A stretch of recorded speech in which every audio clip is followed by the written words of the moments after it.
내 영혼이 주 앞에 마주 앉았습니다. 내 영혼이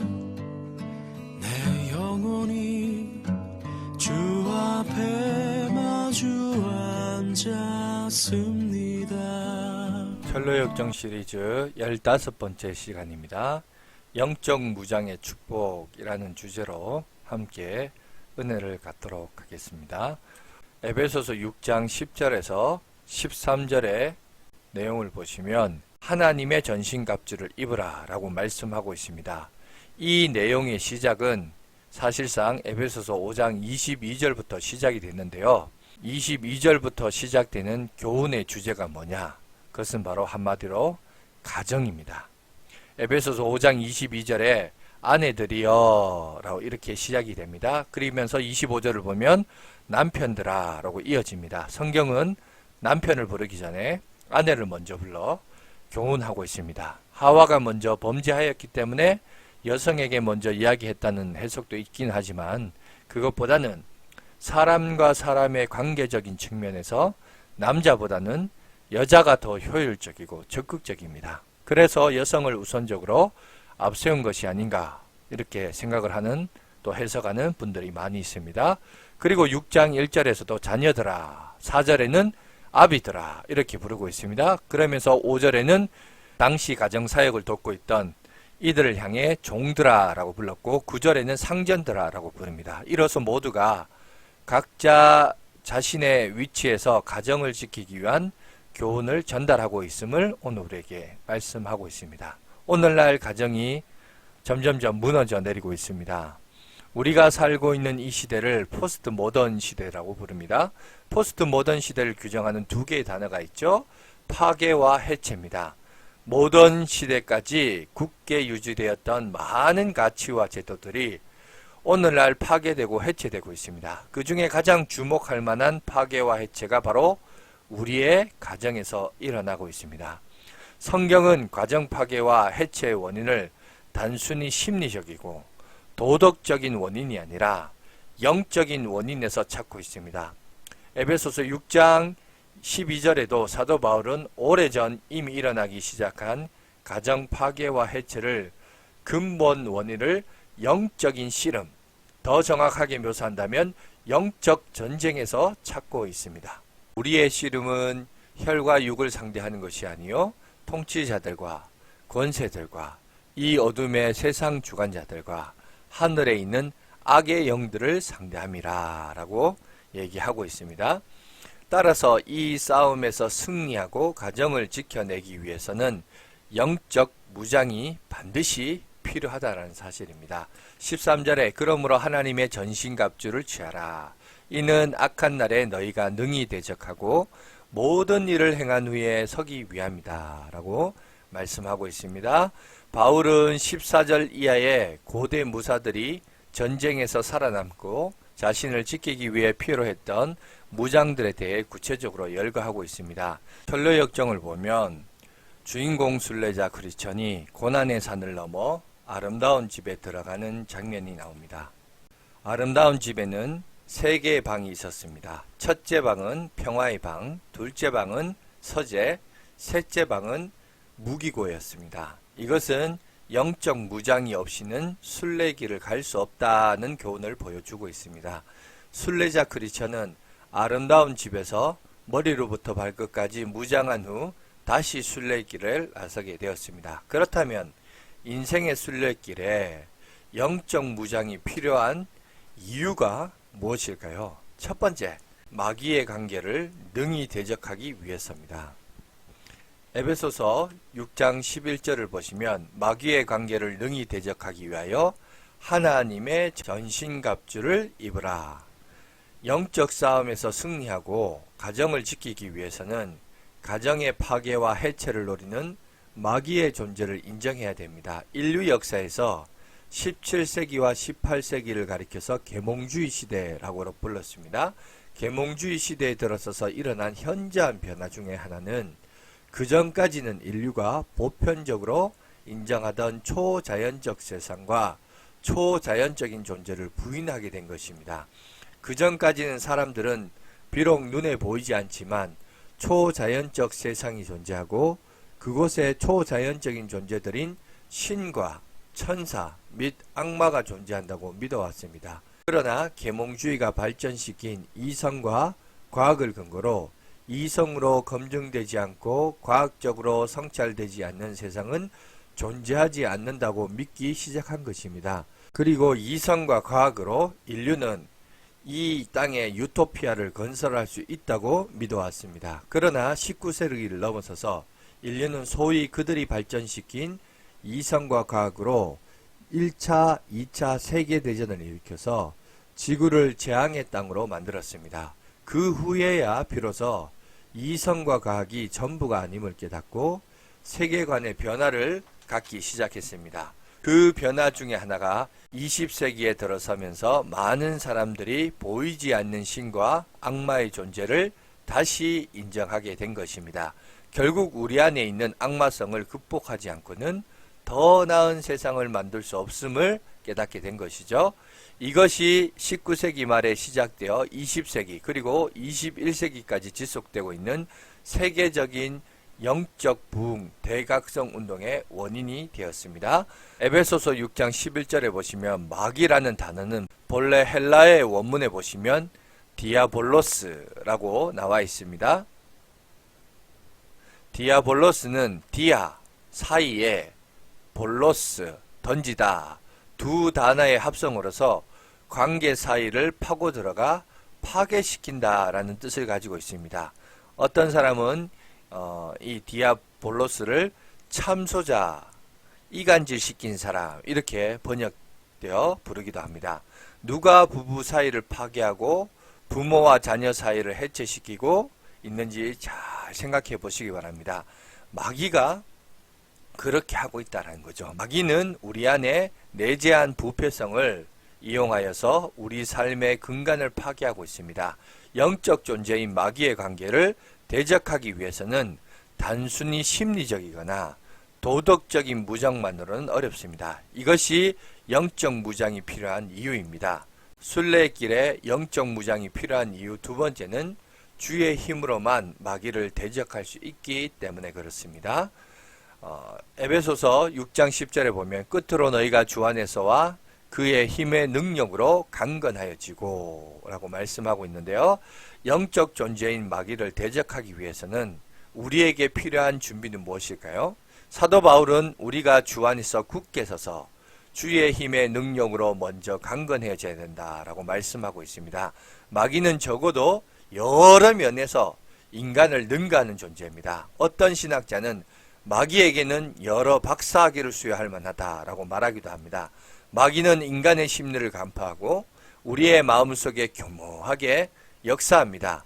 그는 심리학 박사입니다. 마귀는 인간의 생각의 흐름을 간파하고 사상의 역전을 시키기도 합니다. 그는 철학의 박사입니다. 마귀는 인간 제도 안에 들어와 제도를 부패시키고 무력화시킵니다. 그는 정치학 박사입니다. 마귀는 인간의 권력력을 이용하여 군사무장을 촉발시키고 세상을 전쟁판으로 몰아갑니다. 그는 군사전략가입니다. 마귀는 인간의 돈에 대한 욕구를 이용해서 무한 경쟁을 유도하여 욕망의 포로가 되게 합니다. 그는 경제학 박사입니다.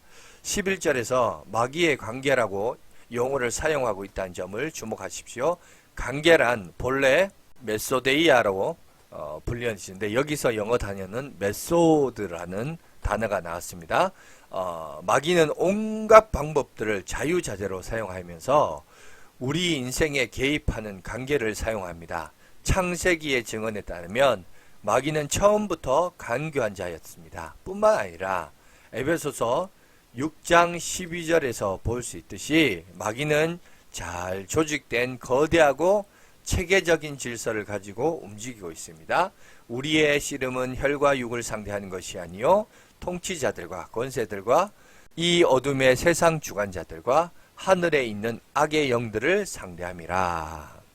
여기서 통치자들과 권세들, 어둠의 세상 주관자들과 하늘에 있는 악의 영들 모두 마귀의 지배를 받아 다른 영역들에서 일하고 있는 악령들의 집단성을 보여주고 있습니다.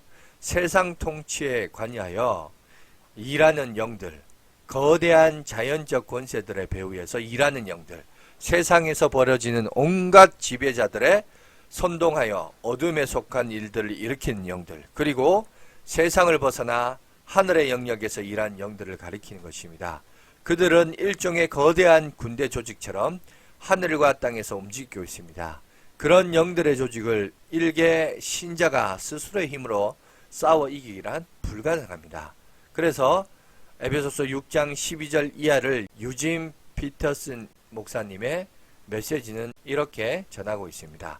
이 싸움은 지구전, 곧 마귀와 그 수하들을 상대로 끝까지 싸우는 사느냐 죽느냐의 싸움입니다.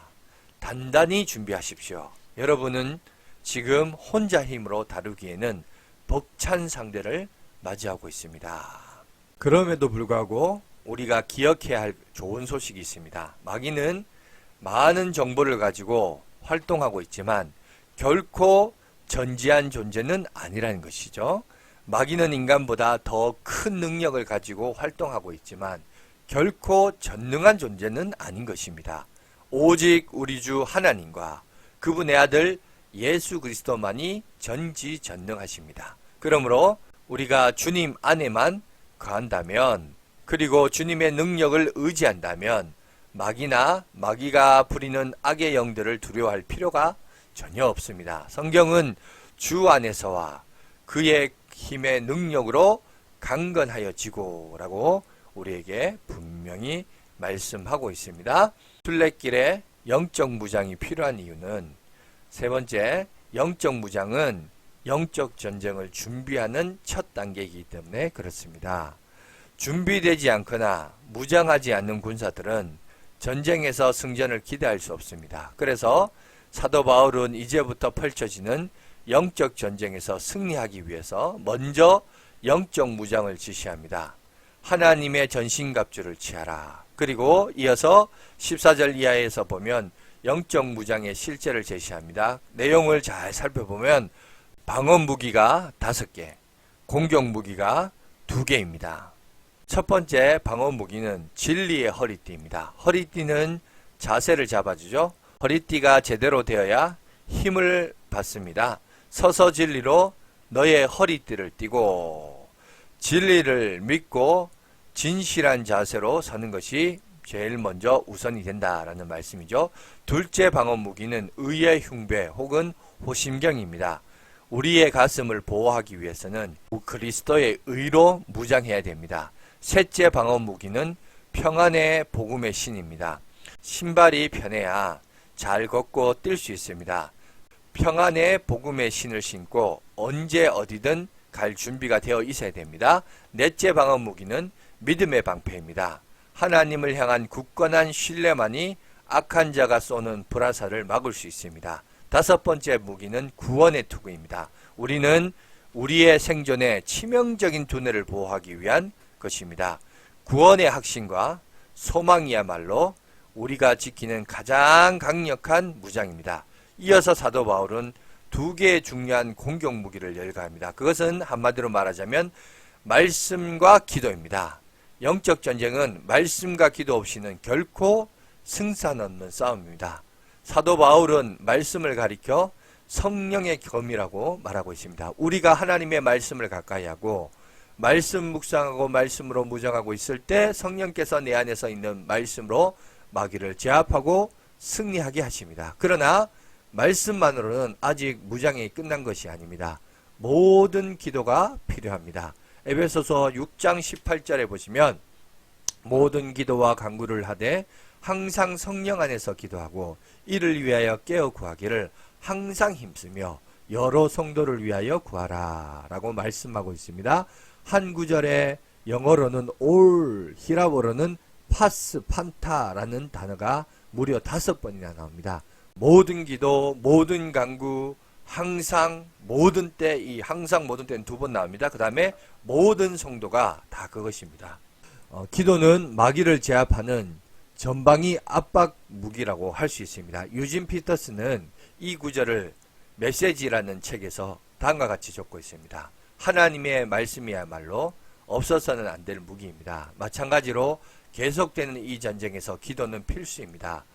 열심히 오래 기도하십시오. 형제 자매들을 위해 기도하십시오. 끊임없이 주의를 기울이십시오.